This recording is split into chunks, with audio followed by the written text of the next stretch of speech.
Chapitre 5. Discussion. Au cours de cette longue nuit, nous avons comparé nos vies et celles de nos parents. Tout est venu un peu dans le désordre, au gré de nos associations d'idées et des questions que nous nous posions mutuellement. Il semblait que la jeunesse de Lily et James Potter ait été la même dans les deux mondes. L'autre en connaissait beaucoup moins d'épisodes que moi. Mais tout ce que je lui révélais cadrait avec le peu que les amis de ses parents lui avaient raconté. De son côté, il m'a parlé d'une scène de la 5e année de James qu'il n'avait jamais évoquée devant moi. Mais ce dernier n'y apparaissait pas vraiment à son avantage. Et il n'était pas impossible qu'elle ait existé dans mon monde et qu'il ne s'en soit pas vanté. De plus, elle illustrait assez bien l'animosité qui existait entre lui et Severus Rogue. Mon double me parla de la prophétie, la fameuse prophétie. Je compris à quel point elle avait changé sa vie et à quel point elle l'effrayait, par ce qu'elle impliquait. Je fus surpris d'apprendre que c'était Trelawney qui l'avait énoncée. Trelawney? Elle dit de vraies prophéties? M'étonnai-je. Pas souvent, mais ça lui arrive, m'assura-t-il. Elle en a fait une devant moi, une fois. Mais c'est vrai que le reste du temps, elle raconte n'importe quoi. Elle enseigne aussi chez toi? Oui, mais je n'ai pas pris divination. Ma mère a insisté pour que je prenne arithmancie à la place. C'est bizarre. Qu'est-ce qui est bizarre? Dumbledore m'a dit qu'il n'avait pas l'intention de l'engager. Ce n'est qu'après sa prédiction qu'il a préféré la garder à l'abri. À Poudlard, m'expliqua-t-il. Mais alors pourquoi l'aurait-il engagée dans mon monde? Demandai-je. C'est précisément la question que je me pose. Il y a peut-être une autre raison, hasarda-t-il. Elle a peut-être fait une autre prédiction, avançai-je. Ou la même qui ne s'est pas réalisée, proposa-t-il. Peut-être qu'elle désignait celui qui a arrêté tu sais qui dans mon monde, continuai-je sur ma lancée. Quand a-t-il été arrêté? Demanda-t-il. Le 31 octobre 1981, répondis-je. Ma réponse le laissa pensif. Il s'apprêtait peut-être à aller tuer tes parents, supputa-t-il. Il n'avait aucune raison de chercher à les tuer si la prophétie ne parlait pas de moi, opposai-je. Il secoua la tête d'agacement. Tu es sûr que tu n'as jamais entendu parler d'une prédiction? Insista-t-il. Certain. Mais cela ne signifie pas qu'elle n'ait pas existé, admis-je. On aurait pu me la cacher, comme à toi. Cela dit, elle ne peut pas indiquer que je dois tuer le Seigneur des Ténèbres, car dans mon monde, ce n'est pas possible. Il n'est plus dangereux, maintenant, privé de son âme à Azkaban. D'ailleurs, il est peut-être mort depuis longtemps.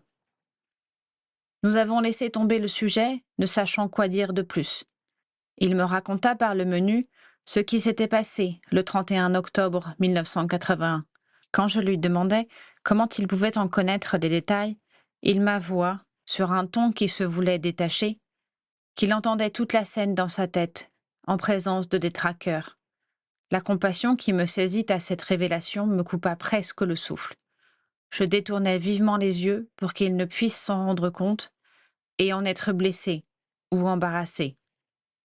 Heureusement, il enchaîna très vite sur les cours que lui avait donnés Rémus, quand il avait eu besoin d'apprendre à créer un patronus. Il me demanda quelle était la vie de notre ami dans mon monde, et je lui fis très plaisir en lui parlant de sa modeste carrière au ministère dans les services de régulation des créatures magiques. Bien entendu, certains de ses collègues le considéraient comme à peine plus humain que les trolls ou les détraqueurs qu'ils étaient chargés de contrôler. Mais d'autres avaient appris à le connaître et à l'apprécier. Non, il n'était pas marié. J'avais surpris une conversation entre mes parents à ce sujet. Mon père regrettait que son ami considère son état comme empêchant toute idée de mariage et même de liaison sérieuse. Je crus comprendre que les deux amis semblaient avoir eu de nombreuses discussions à ce sujet, mais visiblement mon père n'avait jamais réussi à convaincre Rémus. Parler de Sirius fut très douloureux pour l'autre. Mais il insista pour que je lui dise le plus de choses possible sur la femme de mon parrain, Antje, et leur fille Alice. Il me demanda plusieurs fois si celui-ci était heureux, et je lui répondis que oui. Il me demanda ensuite s'il vivait place Grimord. Ce n'est que lorsqu'il précisa que c'était l'antique maison des Black que je compris de quoi il parlait. Je lui appris que Mons Sirius avait vendu la maison de ses parents après la mort de sa mère, sans jamais y remettre les pieds.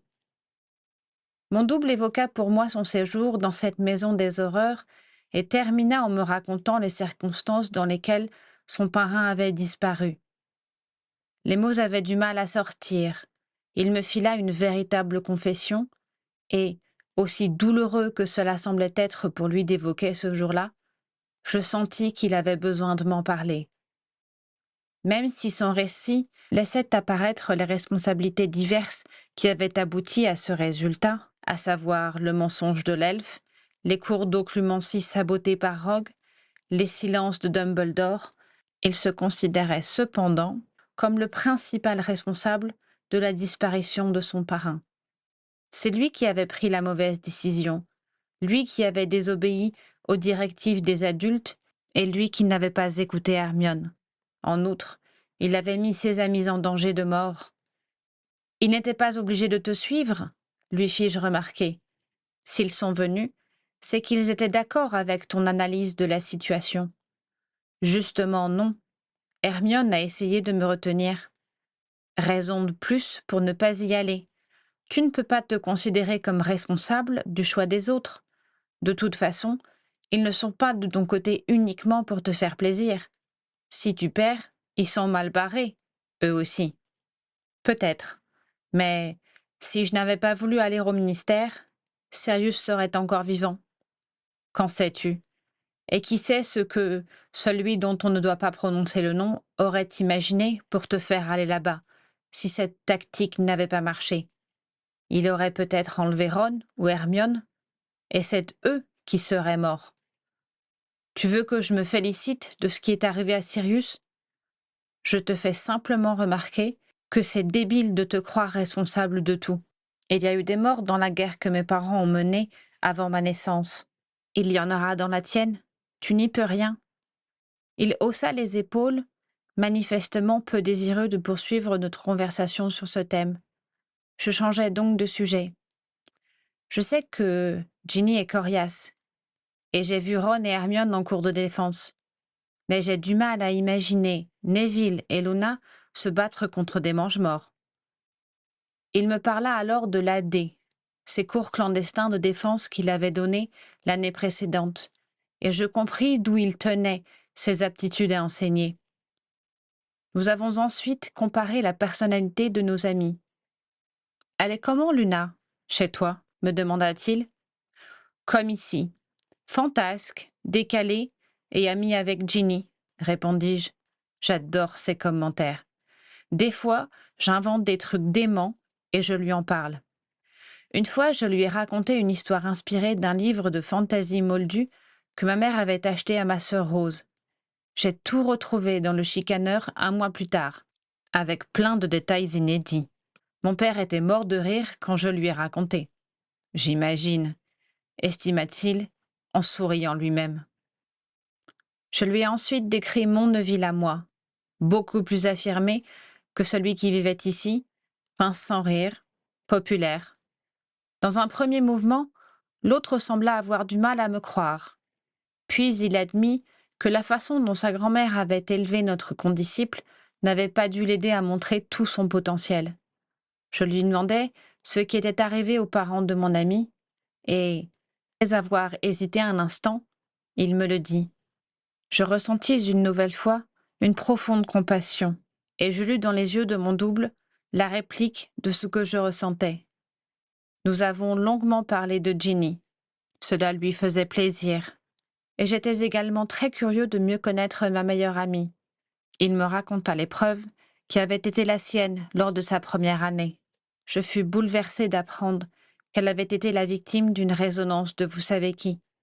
Malgré cela, je jugeais qu'elle était restée assez semblable à celle que je connaissais. Tout comme dans mon monde, elle était une version féminine de ses frères jumeaux. Il me demanda comment étaient les jumeaux chez moi. Une fois que j'eus terminé ma description, il m'affirma qu'ils étaient bien pareils ici. J'en profitais pour lui demander s'il savait comment ils avaient fait pour trouver les fonds nécessaires à l'ouverture de leur magasin. Je le sentis hésiter, mais il m'avoua assez vite que c'était lui qui leur avait donné l'argent. Cela me stupéfia. Bien que très proche des jumeaux, je n'avais jamais pensé qu'ils pourraient avoir de tels projets si on leur en donnait les moyens.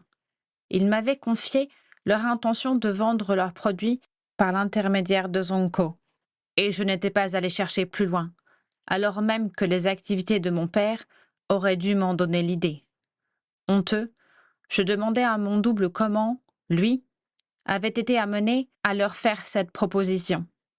C'est ainsi qu'il se retrouva à me parler du tournoi des 3 sorciers. Je fus impressionné par ses performances lors des épreuves, mais ce n'était rien par rapport à ce qu'il avait vécu ensuite. Je fus tétanisé par le récit de ce qui s'était déroulé dans le cimetière. Il avait adopté un ton impersonnel, comme s'il n'était pas celui qui avait subi cette terrible épreuve. Mais rien ne pouvait effacer l'horreur de la renaissance macabre du Seigneur des Ténèbres, les 3 impardonnables lancés par mon double, les fantômes sortant de la baguette de leur meurtrier, ni la mort subite de Diggory. De toutes ces atrocités, ce fut le meurtre dont Peter était l'auteur qui me troubla le plus, parce que dans mon monde, le meurtrier était l'ami de mon père, un adulte en qui j'avais toujours eu confiance. Jusqu'à ce moment, j'avais réussi à occulter qu'il avait, ici, trahi mes parents au profit de Voldemort. Peut-être qu'au fond de moi, je m'étais persuadée qu'il n'avait pas eu le choix, qu'on l'avait forcé à révéler le secret dont il était le gardien. Mais apprendre qu'il avait froidement abattu un adolescent m'obligeait à admettre sa noirceur. Derrière le gentil Peter, il y avait un être fourbe, prêt aux pires vilainies pour complaire à son maître. L'autre me demanda ce que Peter était devenu dans ma vie à moi. Mal à l'aise, je lui révélai qu'il voyait toujours régulièrement mes parents et qu'il travaillait dans une des animaleries du chemin de traverse. Il s'entendait généralement bien avec les animaux. Avec les chats aussi ? Avait demandé l'autre avec dérision, faisant sans doute allusion à sa forme d'animagus. Puis, il me demanda si Peter était marié. Non, il ne l'était pas, mais cela faisait plusieurs années qu'il vivait avec la même femme. Et une petite vie bien tranquille, avait ironisé l'autre, toujours aussi amer quand il s'agissait de lui. Dans cette vie-là, il n'a rien fait de mal, lui répondis-je, prenant perversement la défense de l'indéfendable. Tu n'en sais rien, me répliqua-t-il. Et puis, jusqu'à la prophétie, nos parents sont exactement les mêmes dans les 2 mondes, non? Et lui aussi, sans doute. Dans les mêmes conditions, il aurait donc fait les mêmes choix. Ce sale rat est pourri. Ce n'est pas la peine de t'énerver comme ça, lui fis-je remarquer. Il n'est pas dans ton monde, de toute façon. Tu as bien assez à t'occuper du tien. C'est vrai, grogna-t-il. La prochaine fois que je le croise, je ne le raterai pas. Quand je pense que c'est moi qui ai convaincu Rémus et Sirius de ne pas le tuer, mais quel crétin j'ai été! Je l'interrogeai sur cet épisode, et il me raconta ce qui s'était passé dans la cabane hurlante, lors de sa première rencontre avec Sirius. J'avoue que j'eus du mal à imaginer Rémus et Sirius pointer leurs baguettes sur Peter avec l'intention de le tuer. Tout comme l'idée que Peter ait pu passer 12 ans sous la forme d'un rat me paraissait démente. Je ne l'avais d'ailleurs jamais vu transformé, ne connaissant son animagus que par ouï-dire. Il faut dire que c'était moins glorieux que le cerf ou le chien. La nuit était bien avancée, et comme pour éloigner de lui les souvenirs sombres qu'il avait retrouvés pour moi, mon double se leva pour ranimer le feu qui était sur le point de s'éteindre. Cela faisait des heures que Dobby était passé chercher les reliefs de notre repas et nous souhaitait bonne nuit. Tout le monde devait dormir dans le château. Je le regardais remuer les braises, si semblable à mon père dans la semi-obscurité. Tout comme moi, il était plus mince que lui, mais je retrouvais la chevelure à épis, le reflet des lunettes et le profil que nous partagions tous les 3. Jusqu'à maintenant, je l'avais considéré comme une insulte à ma personne. Il avait mon apparence, portait mon nom et mon prénom, et avait ma place dans cette école. Lui-même m'ignorait avec ostentation, et cela me convenait parfaitement. Si je parlais normalement à Hermione, Ginny, Neville et à nos autres camarades de chambre, en 10 semaines, nous nous étions à peine adressé la parole, si l'on acceptait la discussion que nous avions eue à propos de Ginny. Mais après tous ces souvenirs partagés, j'avais la sensation qu'il était de ma chair et de mon sang. Nous avions les mêmes parents, et je me sentais solidaire de ses déboires. Il était mon double, mon ami, mon confident. Il était mon frère. Il se redressa et reprit sa place dans le large et moelleux fauteuil dans lequel il s'était installé en début de soirée. Il s'y pelotonna, puis me demanda très doucement : « S'il te plaît, parle-moi de nos parents. »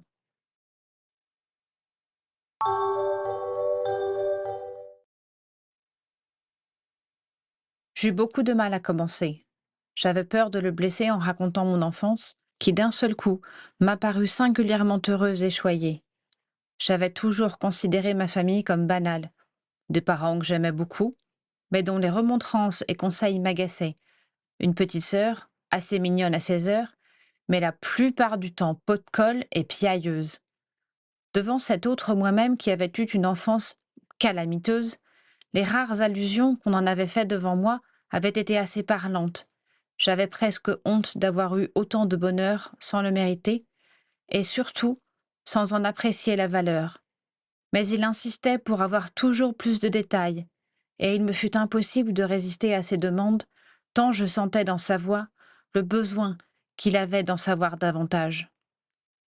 Je commençai par évoquer mon père, avec son rire communicatif, ses traits d'esprit, ses idées farfelues. Mon père, héritier des Potter, qui, sous ses dehors frivoles, avait une assez haute idée des responsabilités qu'il avait envers sa famille, son nom et sa communauté. Il n'avait pas de travail à proprement parler, mais il gérait la fortune familiale. Sa marotte était de découvrir de nouveaux talents et d'investir en eux, pour qu'ils puissent mettre leurs idées en pratique. Il avait ainsi investi dans l'art, les sciences et le commerce. Il ne se contentait pas de donner de l'argent à ses protégés. Il les mettait aussi en contact avec des personnages pouvant les aider à réaliser leurs rêves et suivait leurs progrès de près, avec une insatiable curiosité. Je parlais ensuite de Rose, qui avait 5 ans de moins que moi. Elle avait les cheveux de maman, les yeux de papa. Elle était assez rêveuse et elle adorait les vieilles légendes sorcières et moldues que ma mère lui racontait. Elle aimait lire aussi, farfouiller dans mes affaires et me poser des questions idiotes. Une petite sœur, quoi. Elle avait insisté pour avoir un chien, et une espèce de boule de poils mordilleuse hantait notre maison et notre jardin. Enfin, j'entrepris d'évoquer ma mère. Elle était affectueuse, jolie et gaie. Elle suivait mes études avec attention et avait, concernant mes frasques, en général beaucoup moins de tolérance que mon père. J'avais déjà reçu 2 beuglantes de sa part durant ma scolarité, dans lesquelles elle n'avait pas mâché ses mots. Elle faisait des recherches indépendantes. « C'est quoi des recherches indépendantes ?» avait demandé mon double. « Des recherches qui sont faites en dehors du cadre du département des mystères, » lui expliquai-je. « Papa dit toujours que maman est son meilleur investissement. » « Et quel genre de recherche fait-elle ? S'enquit-il ? » ?»« Elle étudie la magie ancienne. C'est un sujet qui la passionne, » lui expliquai-je, plus loquace à ce sujet que je ne l'avais jamais été. Elle commence à être connue pour ça dans le monde sorcier, tu sais. Elle a retrouvé d'anciens sorts qui avaient été oubliés, car consignés dans plusieurs ouvrages que personne ne consultait plus. Certains ont même intéressé le ministère, mais je ne sais pas trop de quoi il s'agit, car maman n'avait pas le droit d'en parler. Concernant d'autres sortilèges, moins contrôlés, elle a écrit un livre dans lequel elle rassemble toutes ses connaissances éparpillées et inexploitées. « Elle a vraiment travaillé avec Rogue ?» se rappela Harry. « Oui, lui, il fait la même chose, mais pour les potions. Papa dit qu'il retrouve des recettes de magie noire, mais maman affirme que non. Enfin, plus exactement, la magie ancienne n'est ni noire ni blanche, mais quelque part entre les deux. Tout dépend de l'usage qu'on en fait. Si j'ai bien compris, la limite de maman est le gris clair et celle de Rogue, le gris foncé. Dans ton monde peut-être, car ici, il a clairement dépassé la limite. Il a été mange-mort, tu sais. Il paraît qu'il est ensuite passé du côté de Dumbledore et qu'il aurait espionné pour lui. Mais je suis loin d'être convaincu par sa conversion, affirma mon double. Mais dans ce cas, c'est dangereux qu'il soit à Poudlard, m'écriai-je, outré que le directeur lui fasse courir des risques supplémentaires, alors que les circonstances étaient déjà très périlleuses. Je le sais bien, mais Dumbledore refuse de mettre en doute sa fidélité à l'ordre, fit Harry d'une voix agacée. L'ordre ? L'ordre du Phénix, m'expliqua-t-il, une organisation secrète, dont Dumbledore est le chef et qui combat Voldemort. Nos parents en ont fait partie. C'est vrai ? M'étonnai-je. Et ils me parlent assez peu de leur combat, commentai-je pour expliquer mon ignorance. Mon double revint à notre conversation initiale. Ta mère ne fait que rechercher dans les livres, ou elle fait aussi des découvertes ? Demanda-t-il. Un peu des deux. Elle trouve des parties de formules ou de rituels, et elle fait des expériences pour les compléter. Elle me fait un peu penser à Hermione, commenta-t-il d'une voix ensémeillée. Ton Hermione, oui, c'est vrai, admis-je. Par contre, tempérai-je, la mienne est un peu trop revêche pour être comparée à maman. Elles ne sont peut-être pas si différentes que tu crois, bâilla-t-il. Peut-être, répondis-je mollement, gagné moi aussi par le sommeil. Le silence est retombé, et nous nous sommes endormis.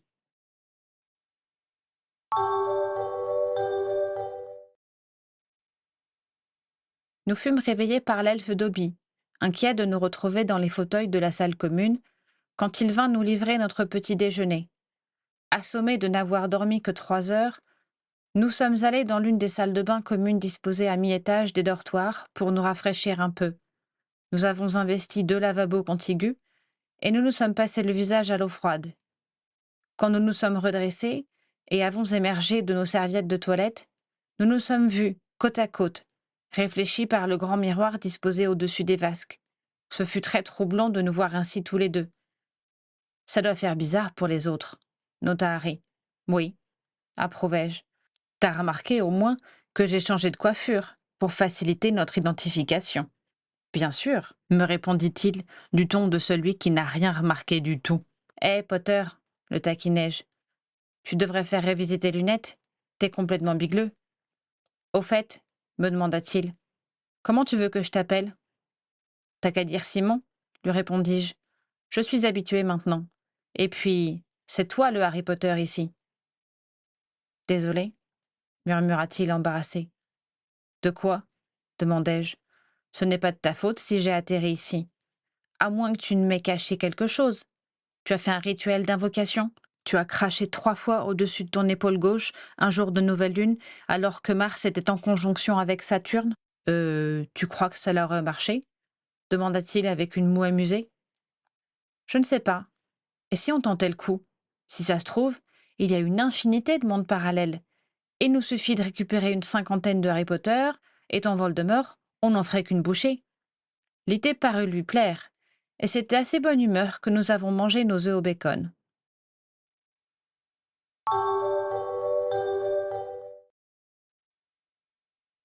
J'aimerais tant faire un tour en balai, soupira-t-il, une fois rassasié en regardant le ciel bleu par la fenêtre ouverte.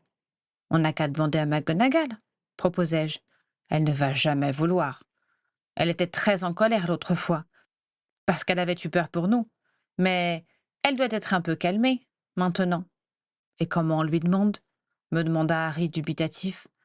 On écrit notre demande sur un bout de papier et on met nos cours de sortilège en pratique, proposai-je. Son bureau n'est pas loin. On devrait bien arriver à y faire voler un petit bout de parchemin. Il ne parut pas très convaincu, mais il sortit une feuille de son sac. Après un court débat, nous avons marqué « Professeur, pourrions-nous sortir 1 heure par jour dans le parc ?» Puis nous avons étudié le trajet à suivre sur la carte du maraudeur. Enfin, nous avons fait partir le papier, à coups de Wingardium et de sortilège de direction. Notre message dut plus ou moins parvenir à destination, car 1 heure plus tard, la professeure McGonagall pénétrait dans la salle commune des Gryffondor. « Bonjour, messieurs, » dit-elle un peu sèchement. « Je ne sais pas comment vous m'avez fait parvenir votre mot, alors qu'il est interdit de faire de la magie dans les couloirs, et je ne préfère pas le savoir. Quoi qu'il en soit, je ne peux accéder à votre requête. Il est beaucoup trop dangereux pour vous de sortir, et vous ne l'avez manifestement pas compris. tant que nous restons dans l'enceinte de Poudlard. Nous ne risquons rien, protestai-je, et nous vous promettons de ne plus sortir sans permission. Cela ne suffira pas, j'en ai peur. C'est inhumain de nous tenir enfermés, alors que nous devrions être en train de fêter Noël en famille, plaidai-je. Je lui laissai le temps de se pénétrer de l'argument. Quand je vis sa physionomie sévère se détendre légèrement, je continuai. En plus, ce n'est pas bon pour nous de rester ainsi confinés. À force de tourner en rond, je ne me sens vraiment pas très bien, affirmai-je, tentant de prendre l'air le plus misérable possible, ce qui n'était pas très difficile, vu les quasi-nuits blanches que nous venions de passer. Oui, effectivement, vous avez une petite mine, tous les deux. Je vais y réfléchir, soupira-t-elle, le regard ému. Peut-être qu'une petite sortie vous ferait un peu de bien. Merci, professeur. Ce serait déjà beaucoup pour nous, la remerciai-je, baissant les yeux, pour garder une expression humble. Mais cela ne doit pas vous faire oublier que vous avez des devoirs à faire, insista-t-elle. Ils sont déjà terminés, répondit précipitamment Harry. Nous pouvons vous rendre nos rédactions de métamorphose tout de suite, si vous le désirez. Je serais effectivement curieuse de les lire avant que votre amie Hermione ne les ait vérifiées, répondit McGonagall avec un petit sourire. Mais je suppose que ce ne serait pas juste de les relever avant celles de vos camarades. Elle hocha la tête en nous regardant, puis sortit. Une fois que le tableau de la grosse dame eut repris sa place dans son dos, Harry me regarda les yeux ronds. « Mais comment t'as fait ?» dit-il. « Il suffit d'attendre un peu et de l'attendrir, lâchai-je négligemment, mais assez fière de moi. En fait, t'avais jamais essayé ? Si, mais... Enfin, non. J'ai déjà plaidé ma cause, mais c'était juste après qu'elle m'ait donné la punition. Je n'ai jamais pensé à redemander ensuite. C'est Sirius qui m'a donné le truc, expliquai-je. Il m'a expliqué qu'elle est très exigeante envers ses élèves, mais qu'elle les aime bien, au fond. Alors, quand on lui laisse le temps d'oublier un peu nos bêtises et qu'on arrive à la convaincre que nous avons été punis trop sévèrement, on peut l'amener à être plus clémente. Mon allusion à Sirius le figea un instant. Puis il fit une moue et m'opposa. Le problème, c'est que généralement, mes bêtises sont trop grosses pour qu'on puisse facilement les oublier.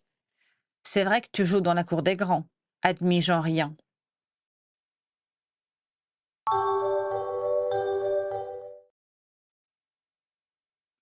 Avec notre déjeuner, Dobby amena un mot de McGonagall, nous permettant de sortir de 14 à 16 heures chaque jour dans le parc. Il était spécifié que tout débordement d'horaire ou de périmètre serait sanctionné par une interdiction définitive de sortir de notre dortoir jusqu'au retour de nos camarades. On a échangé un sourire victorieux avant de nous jeter sur la nourriture, notre appétit aiguisé par la perspective de pouvoir enfin nous dégourdir les jambes. Le second coup de l'horloge de la salle commune vibrait encore quand nous avons passé le portrait de la grosse dame et rapidement pris le couloir qui menait au grand escalier. Nous avions d'un commun accord décidé de voler. Heureusement, le balai du professeur Bibine était resté dans le casier de Harry et nous avions 2 bons balais à notre disposition. Enivrés par l'air pur et l'ivresse du vol, nous avons presque laissé passer l'heure à laquelle nous devions rentrer. Il nous fallut courir comme des fous pour franchir le seuil de notre salle commune avant que 4 heures aient fini de sonner. Épuisés par le manque de sommeil et nos prouesses sportives, nous sommes directement montés dans notre dortoir pour faire la sieste.